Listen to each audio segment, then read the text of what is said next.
बयनिसिमबो गोजोन हामलायनाय जासिहरबाय खुलुमबाय बे समाव आङो नोंथांमोननि गेजेराव दासिमनि मोननैसो खौरां लाना फैदों नोंथांमोना भिडिअखौ फारियै जोबजासिम नायलांदो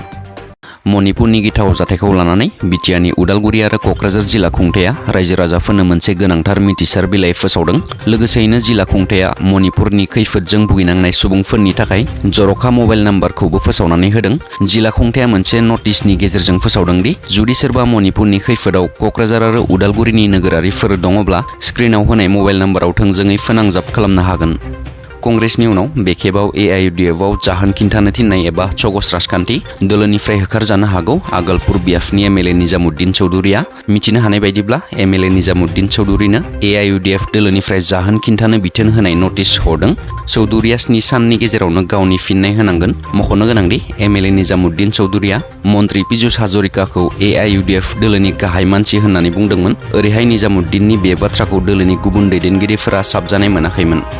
खैराबारियाव दुलाराय बर' हारिमु आफादनि जर'खा थान्दैमेल भिजुएल नेलसन दैमारिया गोदान आफादगिरि बिजिरगिरि बसुमतारिया गाहाय नेहाथारि खैराबारि महरिं फावथिनासालियाव सानसेनि मेहेरगोनां हाबाफारिजों जर'खा थान्दैमेल जथुम खुंनाय जायो सानसेनि हाबाफारिजों खुंफुंनाय मिरु दुलाराय बर' हारिमु आफादनि गोदान आफादगिरि महरै भिजुएल नेलसन दैमारि आरो गाहाय नेहाथारि महरै क'क्राझार जिल्लानि बिजिरगिरि बसुमतारिखौ गाहाय नेहाथारि महरै सायख'यो बर' थुनलाइ आफादनि गाहाय नेहाथारि नीलकान्त गयारिया बेखेवना होनाय मेलखौ सामलायो दुलाराय बर' हारिमु आफादनि आफादगिरि जगेश्वर ब्रह्मआ बिनि सिगां आफादनि फिरफिला बिरहोनाय रुंसारि आरो मुंख्लंफोरनो गोसोखांथियाव बिबार बावजेनो फानि लेङाइ आफादगिरि देबेन ब्रह्मआ बिनि उनाव फेरगाव जिल्ला दुलाराय हारिमु आफादनि सिङाव थानाय आगुनि रिंगुदामसाफोरनो मान बावो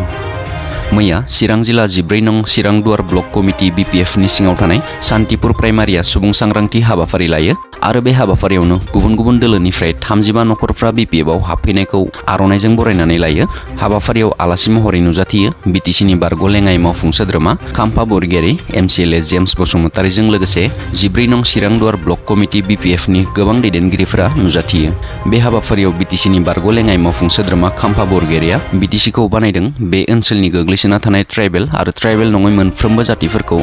राजनीतिक बागै जौगाहोनो रांखान्थियाव सोलोंथायाव जौगाहोनो बिपिएफ दोलोआ 2003 निफ्राय जागायजेनदों होननानै बिथाङा बुङो पान्जाबनि अमृतसरनि मुंदांखा गल्डेन टेम्पोलनि साखाथियाव थांनाय 6 मेनि हराव मोनसे बेफ्रुनाय जाथाय जादोंमन बे बेफ्रुनाय जाथाया धोरोम सिबियारिफोरनि गोसोआव मोनसे गिखांनाय थासारि लाबोदों बे जाथायाव गासै 6 सुबुंफोरा जखम जादोंमोन जाथायनि सायाव अमृतसरनि पुलिस कमिशनार नौनिहाल सिंहनि फोरमायथिनाय बायदिब्ला बे बेफ्रुनाय जाथाया मोनसे जाब्रबथाय आरो बेवहाय मोनसेबो उदखारि हानजानि आखाइ गैया बेजों लोगोसेनो कमिशनार फोरमायथिबावनाय बायदिब्ला थासारिनि सायाव नायबिजिरनाय हाबाफारिया सोलिगासिनो दङ आरो थासारिखौ सामलायनो हाबाय होननानै बिथाङा बुङो